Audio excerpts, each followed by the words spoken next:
नमस्कार. मी भाऊ तोरसेकर. तुम्ही बघत आहात प्रतिपक्ष.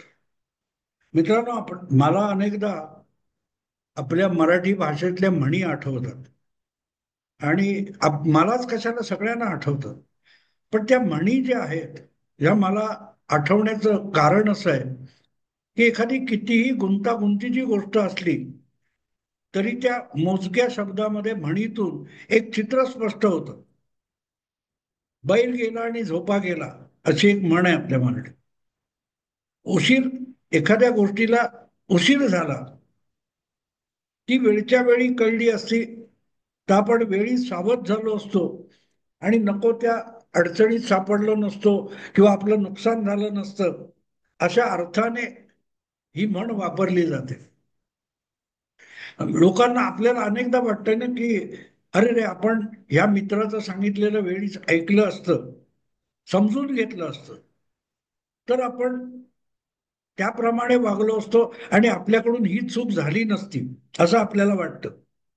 पण ज्या वेळेला तो माणूस सांगत असतो, समजावत असतो, त्यावेळेला आपण त्याकडे ढुंकून बघायला तयार नसतो. आणि त्याचं एकच कारण आहे की आपण स्वतःला खूप शहाणे समजत असतो. आपल्याला भयंकर अहंकार असतो.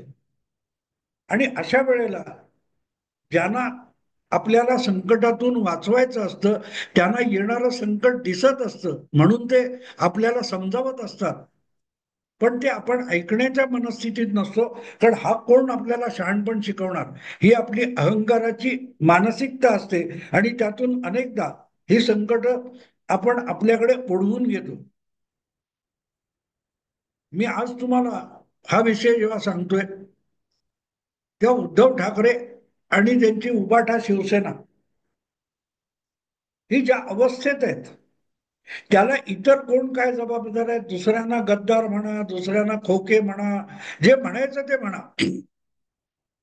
पण या अवस्थेला उद्धव ठाकरेंनी स्वतःच स्वतःला आणले, ही सुद्धा वस्तुस्थिती आहे. कारण वेळोवेळी उद्धव ठाकरेंना सावध करण्याचा प्रयत्न अनेकांनी केलेला आहे.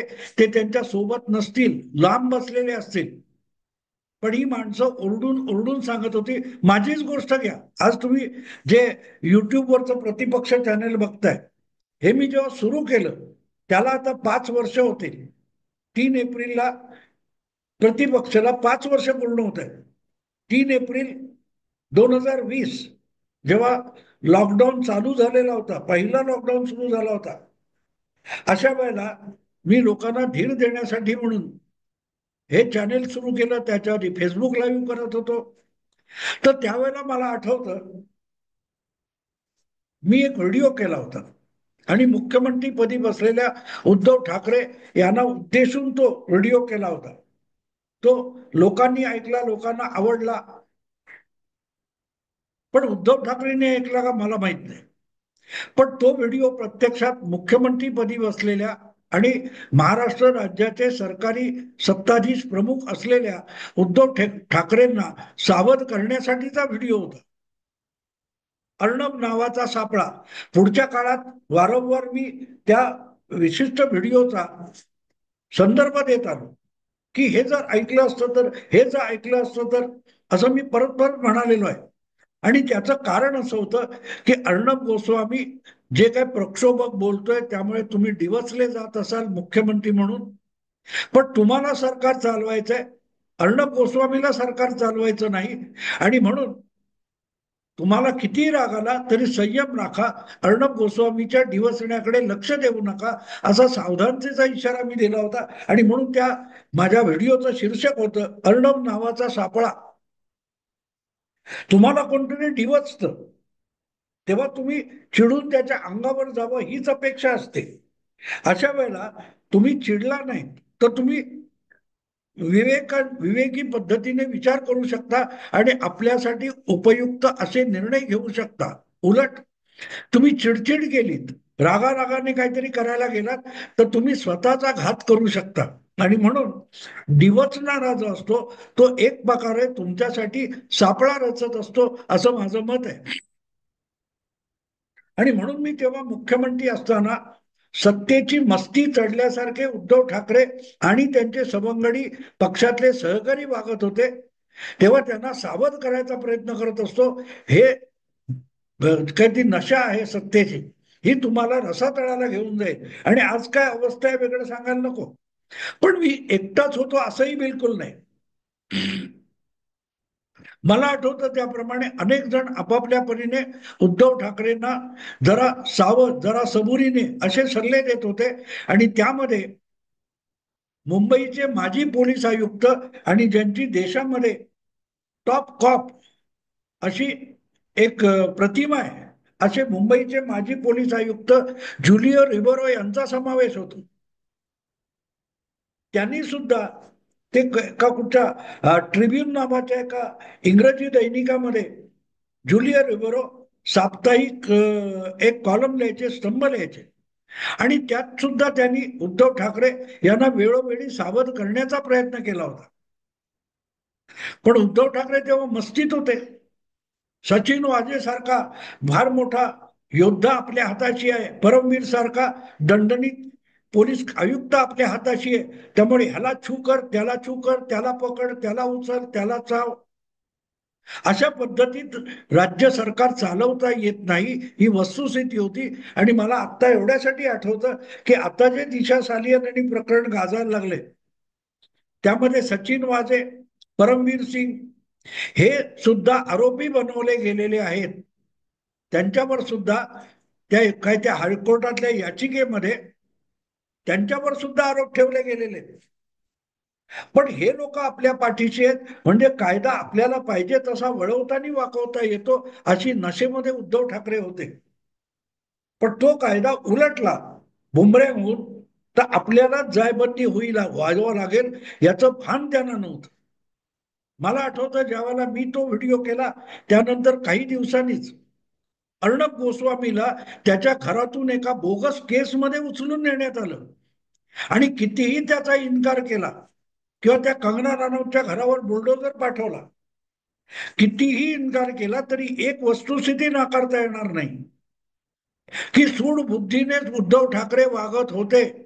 माझं कोण बालबाका करू शकतो? माझ्याकडे काँग्रेस, राष्ट्रवादी यांच्या पाठिंब्याने विधानसभेतलं बहुमत आहे, त्यामुळे मी करीन ती पूर्व, अशा मस्तीत उद्धव ठाकरे वागत होते. आठवतं तुम्हाला, देवेंद्र फडणवीसांना भाजपला वारंवार आव्हान देत होते, पाडून दाखवा माझं सरकार. ही मस्ती होती. आणि त्यावेळेला तुम्हाला जे आज जवळचे वाटतात ते परमवीर सिंग, सचिन वाजे यासारखे अधिकारी, हेच तुमच्यासाठी फार मोठं संकट आहे, असं ज्युलिओ रिबेरो यांनी लिहून सांगितलेलं होतं. येस मेन आर डेंजरस, अशा मला वाटते शीर्षकाचा एक लेख ज्युलिओ रिबेरो यांनी द ट्रिब्यून नावाच्या इंग्रजी दैनिकात लिहिलेला होता. आणि जसं मी म्हटलं तसं ज्युलिओ रिबेरो यांनी त्या लेखातून उद्धव ठाकरे यांना सावधानतेचा इशारा दिला होता की तुम्ही छू केलं की धावत सुटणारे परमवीर सारखे जे अधिकारी असतात, हे तुम्हाला नको तितके संकटात आणि गोत्यात घालून टाकतील, हेच रिबेरोंना सांगायचं होतं. आणि रिबेरोंनी असे अधिकारी स्वतः चुकीचे निर्णय घेतात, कायद्याच्या मर्यादा ओलांडतात, आणि चक्क गुन्ह्याला आवर घालण्याऐवजी स्वतः गुन्हेगारीकडे गेल्यासारखे चालतात. आणि असे अधिकारी ज्या राज्यकर्त्यांच्या पदरी असतात किंवा आदेशाचं पालन करण्यासाठी उतावळे झालेले असतात, तेच अधिकारी अशा राज्यकर्त्यांना अडचणीत आणू शकतात. हे सविस्तर लेख लिहून रिबेरो यांनी सांगितलं होतं. परमवीर सिंग हा सुद्धा IPS झालेला, राष्ट्रीय पोलीस सेवेतला परीक्षा पास झालेला आणि प्रशिक्षण असलेला अधिकारी आहे. तसाच ज्युलिओ रिबेरो हे सुद्धा त्याच्याही खूप आधी वर्ष IPS झालेले अधिकारी होते. आणि या मर्यादा कुठे ओलांडल्या जातात? आपल्या हातात अधिकारी येतो, हातात बंदूक येते, पोलीस तुम्ही होता तर तुमच्या हातात बंदूक येते, हत्यार येते. पण ते हत्यार कुठे वापरायचं, कुठल्या परिस्थितीत वापरायचं, याचा संयम राखला पाहिजे. त्या हत्याराला ती लगाम लावलेला असतो, जबाबदारीचा लगाम लावलेला असतो. हत्यार हाती आहे, पण त्याचा अत्यंत जबाबदारीने वापर केला पाहिजे, हे सुद्धा एक प्रकारे त्या अधिकाऱ्याला प्रशिक्षित केलेलं असतं. पण सत्ता आणि अधिकाराची जी मस्ती असते, आणि त्यामुळे तुम्हाला आठवत असेल अर्णबच्या घरी ते एवढे कमांडो घेऊन गेलेला सचिन वाजे ज्या मस्तीमध्ये बोलत होता, वागत होता, उचला त्याला.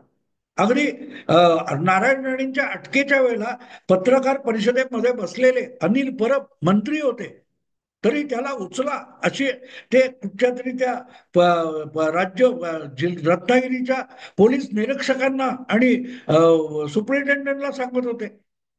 ही सत्तेची नशा असते. आणि हे तुमचे आदेश तसेच्या तसे पालन करणारे अधिकारी कायदा मोडतात आणि उद्या तेच संकट होऊन तुमच्या गळफास होऊन जातं. आज दिशा सालियन, सुशांत सिंग राजपूत ही प्रकरण जी अंगाशी आलेली आहेत, सत्ता गेली आहे, सत्ता हातात होती तेव्हा उद्धव ठाकरे या सत्तेच्या दबावाखाली, शासकीय यंत्रणेच्या दबावाखाली हे सगळे विषय दडपून टाकू शकत होते. पण आज सत्ता नाहीये, सत्ता गेली आहे. जी एक आमदारांची प्रचंड मोठी 56 आमदारांची ताकद त्यांच्या पाठीशी होती, ती पण गेलेली आहे. पक्षाच्या संघटनेची ताकद उद्धव ठाकरेंच्या हाताशी होती, ती शिवसेना आता हाताशी राहिलेली नाही. एकनाथ शिंदे पक्ष आणि निवडणूक चिन्ह घेऊन गेलेत. प्रचंड प्रमाणावर जे 57 आमदार आहेत ते त्यांच्याकडे आलेत, नव्याने निवडून आलेले. तुम्हाला परत तितके आमदार सुद्धा निवडून आणता आलेले नाहीत, आणि उरले सुरले पदाधिकारी आणि आमदार हे सुद्धा उद्धव ठाकरेंकडे थांबायला तयार नाहीत. इतकी अगतिक अवस्था आहे. आणि ही सगळी अवस्था असताना, त्यावेळेला सत्ता हाताशी असताना जो उर्मटपणे वागलं गेलेलं आहे, कायदा आणि नियम धाब्यावर बसवलेले आहेत, ते सगळे गळफास बनवून अंगावर बुमरॅमसारखे उलटलेले. आणि नेमकी तीच गोष्ट रिबेरोनी सांगितली होती. आणि मला वाटतं रिबेरोनी यासाठी पोलीस अधिकारी, प्रशिक्षण, एकापेक्षा एक जुने गाजलेले अधिकारी यांची उदाहरणं त्या लेखामध्ये दिली होती. मला आठवतं त्यामध्ये त्यांनी सीबीआयचे एक प्रतिष्ठित आणि मान्यवर असे निवृत्त अधिकारी राघवन यांचं उदाहरण रेबेरोंनी आपल्या लेखामध्ये दिलं होतं.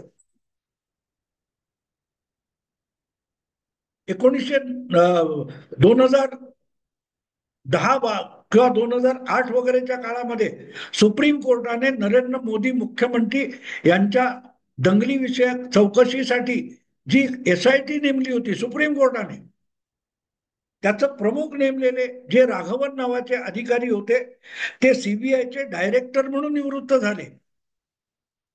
ते राघवन हे अगदी नवे अधिकारी होते आणि तमिळनाडू केडर जे होते, तमिळनाडू सरकारमध्ये, तमिळनाडू पोलीस सेवेमध्ये ते बडे अधिकारी म्हणून काम करत होते.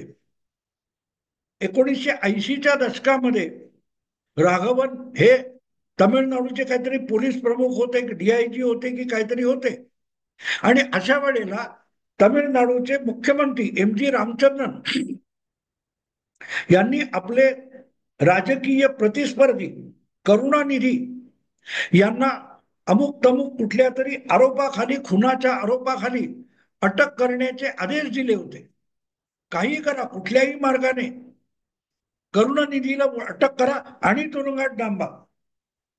राघवन यांनी त्याला साफ नकार दिला, साफ नकार दिला. मुख्यमंत्री असलेल्या MG रामचंद्रननी राघवन यांची पोलीस प्रमुख पदावरून उचल मागणी केली, जशी परमवीर सिंगची मुंबईच्या पोलीस आयुक्त पदावरून उद्धव ठाकरे मुख्यमंत्री असताना उचल मागणी झाली आणि त्यांना होमगार्डच्या प्रमुखपदी पिटाळण्यात आलं होतं. तीच गोष्ट राघवनच्या बाबतीत झाली होती. पण राघवन हे आदेश पाळत नाही म्हणून झालं होतं. आणि परमवीर सिंग यांनी कायद्याची इतकी पायमल्ली केली होती की ते सगळं उलट सरकारवर उलटणार म्हणून त्यांचा बदल त्या वाझे प्रकरणात त्यांना उचलून बाजूला केलं होतं. पण सांगायचा मुद्दा असा की राघवन यांच्या बाबतीत जे झालं ते रिबेरो एवढ्यासाठी सांगत होते की त्यामुळेच राघवन यासारख्या अधिकाऱ्याची देशभर ख्याती वाढली. खुद्द रिबेरो सुद्धा अनेकदा राज्यकर्त्यांशी फटकून वागलेले, राज्यकर्त्यांना रिबेरो सारखा पोलीस अधिकारी आवडायचा नाही, कारण तो कायद्याच्या मर्यादा आणि लक्ष्मण रेषा ओलांडत नव्हता. आणि म्हणून आपला आदेश पाळणारा अधिकारी राज्यकर्त्याला, सत्ताधाऱ्याला आवडतो, राजकारण्याला आवडतो. कारण आपली कुठलीही पाप किंवा पापकर्म करायला तो पोलीस अधिकारी उपयुक्त ठरत असतो किंवा पापकर्म दाबायला उपयोगी पडत असतो. पण जेव्हा ती पापकर्म उलटी यायला लागतात अंगावर, तेव्हा मात्र तो अधिकारी तुम्हाला वाचवू शकत नसतो. हाच ज्युलियो रिबेरो यांच्या लेखाचा सगळा गाभा होता, आशय होता. मला आठवतं मध्यंतरी मुंबईच्या सॉरी कुठच्या तरी अशा IPS नवे झालेले IPS अधिकारी यांच्या प्रशिक्षणाचा शेवट झाला आणि त्यांना काही ती IPSची उपाधी बहाल करण्यात आली. त्यासाठी जो समारंभ दिल्लीमध्ये झाला होता, विज्ञान भवन वगैरे, त्या प्रशिक्षणार्थी आणि पास झालेल्या IPS अधिकाऱ्यांना मार्गदर्शन करताना नरेंद्र मोदी यांनी एक आठवण सांगितली की या सगळ्या नव्या अधिकाऱ्यांना प्रशिक्षित करणारा जो अनुभवी पोलीस अधिकारी होता IPS,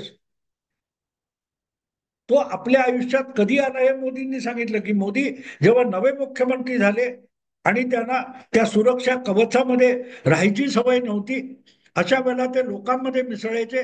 अशा वेळेला तुलनेने नवखे अननुभवी असलेले IPS अधिकारी हे त्यांची सुरक्षा करत होते. आणि त्या अधिकाऱ्यांनी मुख्यमंत्र्यालाही ठणकावून सांगितलं, तुम्ही मनात येईल तेव्हा कोणाचेही हस्तांदोलन करायला पुढे जाऊन चालणार नाही, तुमच्या सुरक्षेची जबाबदारी आमच्यावर आहे. आणि UR म्हणजे मुख्यमंत्री हा व्यक्ती म्हणून जगू शकत नाही, त्याला राज्याचा प्रमुख म्हणून काही नियम पाळावे लागतात. आणि ते नियम तुम्हाला सांगणं आणि तुम्हाला राखणं, रोखणं हे माझं कर्तव्य आहे, असं ठणकावून मुख्यमंत्र्याला त्यांनी सांगितलं होतं. न घाबरता सांगितलं होतं. आणि तोच अधिकारी आज दीर्घ काळानंतर तुम्हाला प्रशिक्षित करतोय, ही आठवण मुख्यमंत्री पंतप्रधान म्हणून नरेंद्र मोदींनी या नव्या अधिकाऱ्यांना सांगितली. कर्तव्य हे फार महत्वाचं असतं कायद्याच्या. आणि जे कर्तव्याच्या पलीकडे जाऊन आपल्या राज्यकर्त्या बॉसना, पॉलिटिकल बॉसना येस सर म्हणतात, असे लोक स्वतःलाही गोत्यात घालतात आणि त्या राज्यकर्त्यालाही गोत्यात घालतात.